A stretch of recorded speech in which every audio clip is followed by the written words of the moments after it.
Okay, looks good. Everybody sound good? Everybody good? 555. 555. I learned that term today, 555. So now because of our guest, JaySlay, I can sound a little bit more official. 555. Chris Ride, 555.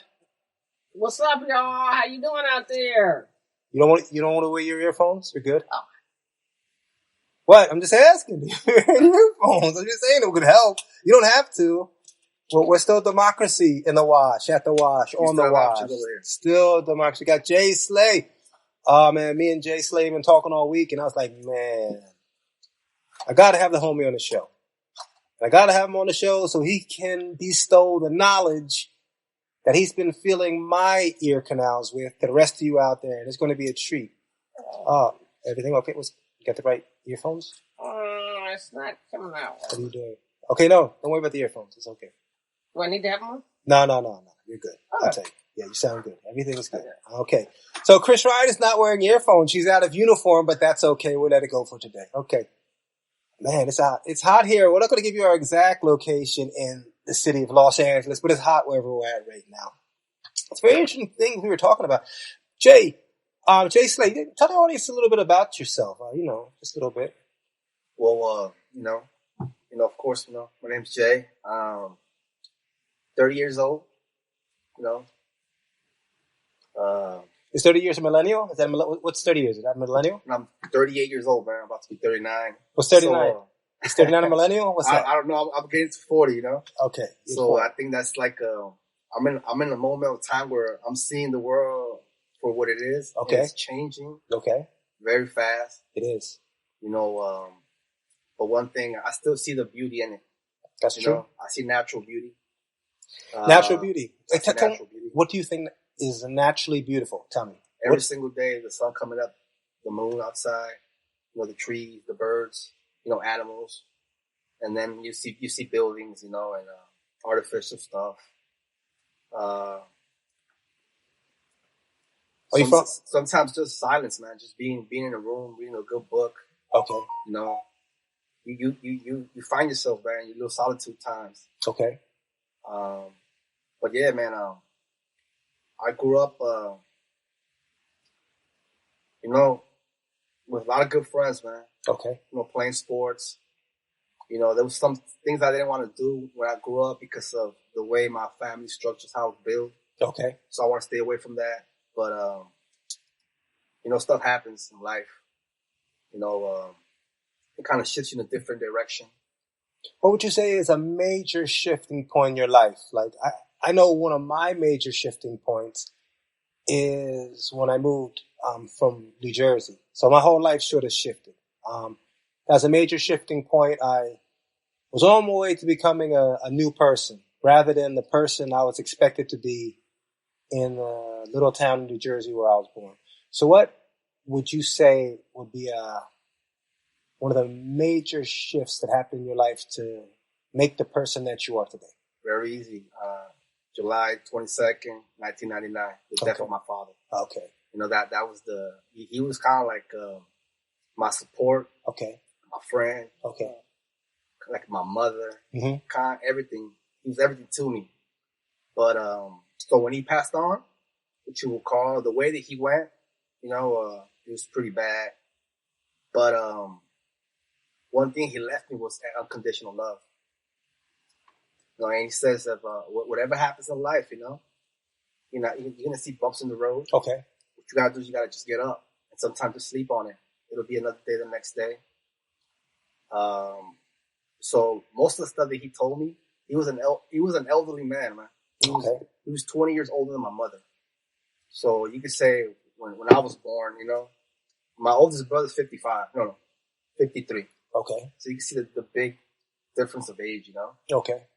But he would tell me most of the stuff that I'm talking to you right now, you're not going to understand until you're like in your 30s. So all my conversations with him are stored in my mind. Okay. So they're coming to life now.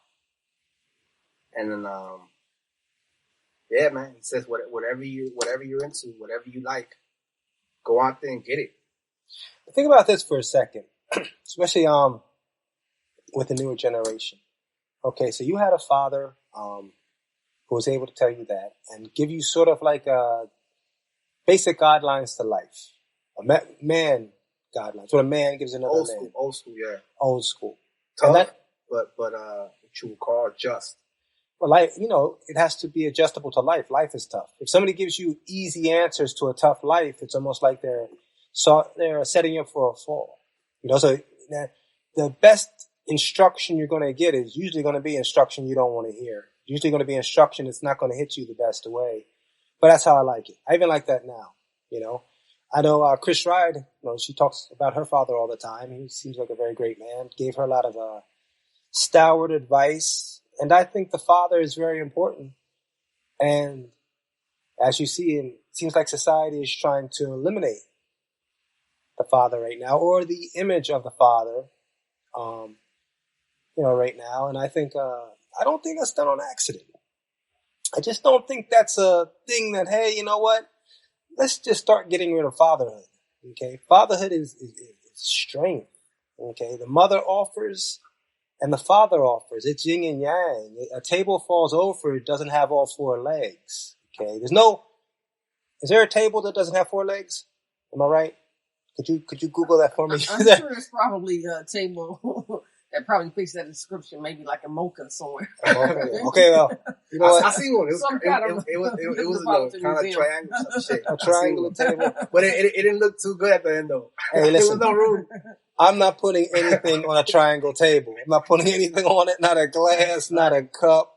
That's just for decoration, which is what they're giving us with fatherhood right now. Just decorations. Hey, just stand there and look like a man and come on the weekends, Come on the weekends. Don't say too much. Play with the kids. So what you were saying was very important in this aspect. That your father was a tutor, a mentor, professor.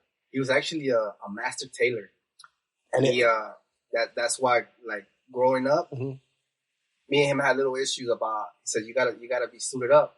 He goes, "I don't want people to like me just because I'm suited up, because I look sharp. I would like people to respect me and look up to me just for who I am." But it says, "You'll see one day." Wow. And then when I did start working and they put me in that suit, it was a different, what you would call, vibe. The way people would treat you, the way they would open up doors for you, the service they gave you because they thought that you had money. He taught you perception. Yeah. He gave you a whole class on perception. But at the same time, he because he was a master tailor, so the orphans around the neighborhood where he worked at, he had a pretty big tailor shop. He actually adopted about 5 kids from the streets, had them live there, paid for their education, and he taught them a trade. And they all went their routes. And eventually they forgot about him, who helped them out. But he always said, you let people be them, you be you. So don't worry about them. Because you can't change people. And that's a lot of problems that we have today is we think you could change somebody. You could change absolutely positively no one. But what about it when you see someone that has so much potential and they're going down a path, and because they're young, sometimes I think when people are young, they get a blanket pass to do whatever they want to do. People say that's the time in their life where they can make mistakes. Oh, some of those mistakes can kill you. I don't believe in that. I believe when people are young, they're the most pliable. Okay, maybe you can take a chance, but any mistake in life could be your last mistake. And if you can see, hey, don't do that, I think it's a duty. And that's why I see kids now, my nephews, my nieces, kids in general, and we're in trouble. They have no communication skills. They're scared of the world, and they're seeing the world through technology, through what you call computers, their phones, their tablets, but they're not experiencing real life. And that's the most important thing is the experience. What do they want you to have when you go to a job? They don't want you to have knowledge. They want you to have experience. Remember this, man. The first time you ever talked to a girl you liked. Remember that, how nervous you were inside. But once you got the number, we could go and get some ice cream. Let me tell you, hey, that was a feeling of success. Let me tell you. That was a feeling of what you call you want to run like Rocky up the stairs. Look, don't talk about Rocky. You're from LA. I was born out there. I've actually ran up those steps. No, but we saw how he felt though. That's that feeling. Now that feeling is not here anymore, man. Wow. Okay, well, let me tell you about the first girl I talked to. Cause what was I? First grade. I thought I was a pimp. First grade. Yes, Wow. I thought I was a pimp. I thought I was a pimp. You couldn't tell me anything. And Slick hair back. I positioned myself and everything like that. I said, you know what I'm going to do? I'm going to sit next to this girl. I'm going to sit next to her. So I was real nice to the teacher, raising my hand, all the answers. Eventually, I won't say what her name is because I'll give her no props. I'll give her respect, but no props. Because it didn't end as good as I wanted it to. So it's not a good story. Hey, this is not a good story. So if you want a good story, don't listen. If you want a happy ending, this ending is not happy. So anyway, I moved my desk right next to hers. I said, oh, I'm right next. I'm in first grade. What are you doing in first grade? Not even a kiss. You're just happy to be next to a girl. So I moved my desk next to her. She has her arms folded and she looks over me with anger and disdain. Like my crush hates me. And I worked so hard to get here. So it's like, oh man, like I have to now sit next to rejection every day. And the only time I get away from rejection is lunch. And then I got in trouble. I got kicked to the corner. Conspiratorial, I will say, because I'm sitting next to the prettiest girl in class. Now I'm sitting next to the teacher, so I don't know what happened. I think maybe a conversation happened after school. So anyway, so Jay, I don't know, your story sounds real good and real Ryan Gosling-like, but we all can have notebook stories when we're running upstairs. What I'm trying to say is that most people fail the first time. They'll walk up to the girl. Yes. Maybe say one thing and then just walk back. No,